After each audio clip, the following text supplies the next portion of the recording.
One of my all-time favorite books is Michael Crichton's Timeline. This is a book that I actually have to thank for catapulting my interest in the Middle Ages. I was a huge fan of Michael Crichton's before because I had read Jurassic Park and it was just absolutely a fantastic book.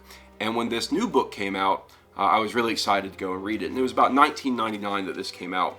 And after reading it, that was it. I was sold. I was so interested in the Middle Ages that that interest has persisted for more than 16 years now, and it has manifested in study of the Middle Ages, in collecting swords, and practicing as part of HEMA.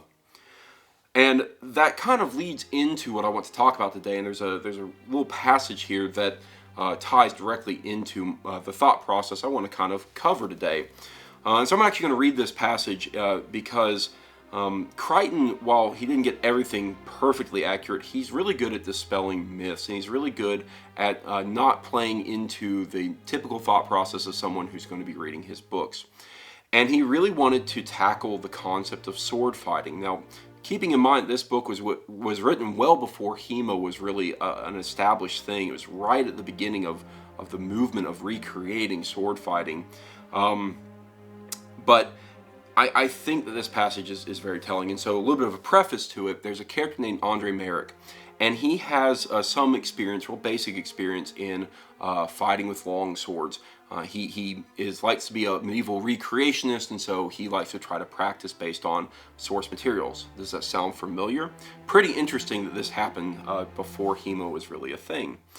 But this character, through the plot of the book, is now sent back in time, and he is being led across a drawbridge as a prisoner. He's being brought into a castle, and he looks over and he sees two knights fighting on horseback.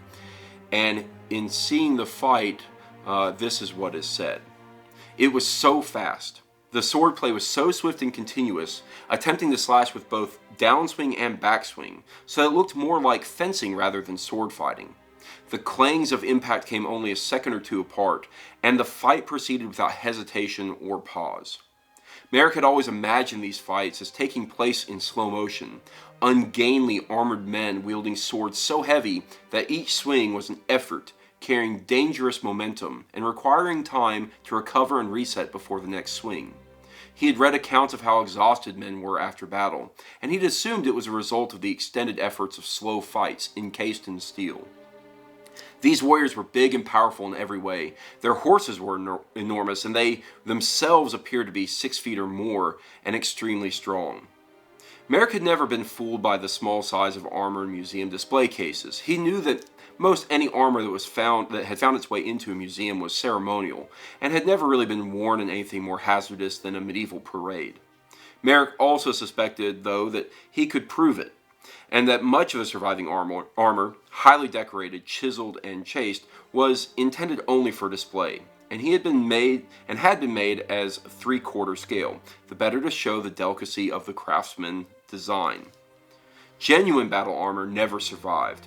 He had read enough accounts to know that the most celebrated warriors of medieval times were invariably big men, tall, muscular, and unusually strong. They were from the nobility.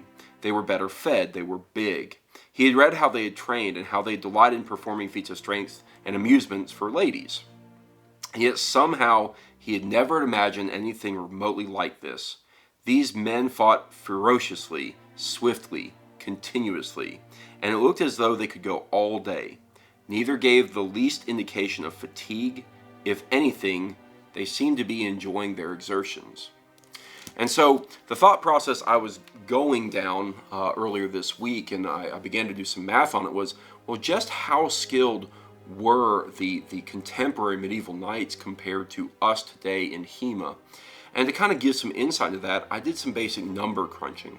So here's the thought process. If we assume an average HEMA participant, not the best out there, but certainly not the worst, someone who trains pretty regularly, let's say they get maybe 5 hours of training a week. Life is life. You can't always focus entirely on HEMA unless you're a few select people. Well, at 5 hours a week, that means you're going to have about 260 hours of training a year. And over a lifespan of, let's say, 20 years, and what I mean by lifespan is the real prime fighting age for an individual. It's probably about a 20-year time span. That means that with 5 hours of practice a day, or sorry, a week, that's 5,200 hours of practice over a 20-year time span. So average HEMA participant gets 5,200 hours of practice in some sort of martial discipline, right? It's not just swords, it could be anything. 5,200, that's actually quite a bit. But let's take a look at what might be the more common average case of a medieval nobleman, a knight, someone who practicing in terms of martial combat and furthering their skill is part of their job, part of their livelihood, and that their life truly depends on their skill. So let's assume that they get about, let's say, 3 hours a day of practice on average.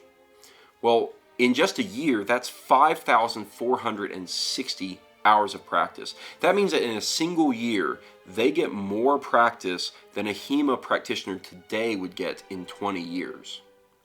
And in the prime fighting lifespan of a medieval knight, 20-year time span, that is over 100,000 hours of practice. Specifically, it's 109,200 hours of martial combat practice.